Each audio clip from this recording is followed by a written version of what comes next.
Hi folks, John Cordisco back again. The FIDE World Chess Cup 2015. This is a knockout tournament. It's one of my favorite formats. Not so much for the players, but for the spectators it's fun. You see a lot of mismatches, and this is one of them.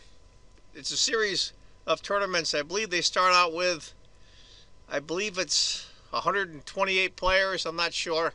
Play 2-game matches and then a series of blitz matches if there's a tiebreak. You see a lot of mismatches. Like I said, this one is white, former world champion Vladimir Kramnik, and Daisy Cory, I believe she's from South America somewhere, is black. There's a 350-odd rating point difference in this. I'm showing this because, one, it's Kramnik, and two is we don't get to see these lower rated players much. She's rated 24-19, which is very high by Irish standards, but for this world class it's not. But let's get to it anyway. Kramnik is white, Cory is black. It's going to be a Sicilian Marcosi bind. Let's just go through the opening here. I kind of like this setup for white, frankly. C5, castles, takes, knight C6. Now this is where it starts. You have to know a lot of theory. Bishop E3 maybe. Bishop G5. Knight takes C6. Kramnik decides to go knight to C2. Must be something he's prepared. That computer didn't like that very much, but I don't have a problem with any of that. Knight. Move the same piece twice. Well, Kramnik did. Bishop D2. Got the Marcosi binding because it's interesting how white controls these center squares here. It's got a lot of space. And those knights are pretty good spots too, if you want to know the truth of it. If you look at the knights, they control a lot of space here with the pawns. A5. I think that was the stop of B4 on white's part. Rook E1, knight C5. This is all book anyway, according to the computer. Bishop F1, Bishop D7. They say is the last book move. Now, tiny advantage for black. I mean, I'm sure Kramnik has played this a million times. I remember watching this on live stream. You can watch any of the rounds in its entirety if you go to live stream. And I believe I punched in FIDE chess, and they had the English version come up. But what is this kid? She looked about 18. Bitty little thing. She must have been very intimidating playing Kramnik. Bishop G5, H6 to kick the bishop. Bishop comes back. Standard stuff. King H7. Interesting move. I think she's anticipating queen here maybe. And to get this battery, so she's moving it first. I think it wasted tempo, but F3, pretty typical stuff for white and Sicilian. You notice it's the bishop here, even though it's diagonal on the king. Queen sometimes comes here with that bishop there. There's no point. F5, she's going to open it up right away. I don't know if I'd want to open up position against Kramnik. I think I just want to hang on for a draw, especially if you're black. But she goes for it, you know. The young, they have high hopes. E takes, bishop takes, queen D2, here it comes. Knight E5. Okay, I think she's holding her own. Small advantage for white, but Sicilian, they've all played it a million times, even her. Knight D4. Bishop D7. And slowly but surely, Kramnik's getting his minor pieces into play. That knight on D4 is in a really good spot. How are you going to chase him off?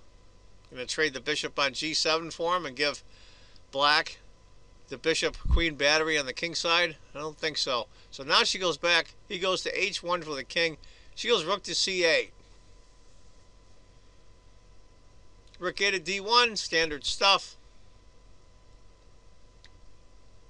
a4, interesting move there. I'm not sure what to do here as black. Maybe b6. Maybe try to move the knight here and here. Maybe. Don't know. But should I to go a4 instead? Kramnik decides to go knight to d5. Get that knight right in there. What to do? What to do? I think this is where the poor kid starts to feel the pressure. Rook f7. Not the worst move in the world, but computer likes it, but not really sure what to do here. b6 maybe a waiting move. She has to go rook to f7. Backs the bishop off. Interesting move choice there by Kramnik. Just because pieces are in pretty good spots. It's one of those deals where your pieces sit so well you don't want to move them. Bishop to f2. Pawn. Knight c3.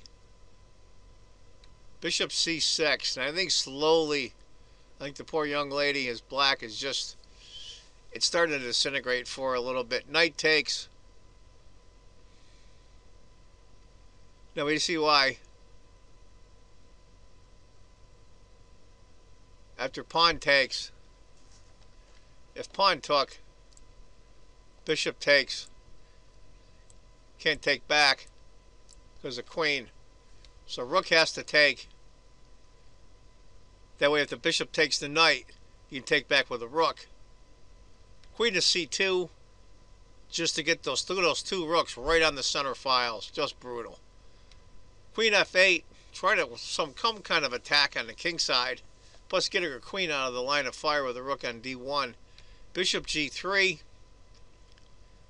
There's Kramnik. Just turn the screws. Rook f5. Knight b5. Hitting that pawn again. We have the bishop here hitting the pawn with an x-ray. Knight's hitting it. Rook's hitting it. Black can't hold that pawn and whole position crumbles. Knight to f7. She desperately tries to protect it. b4. A takes in passant. A takes.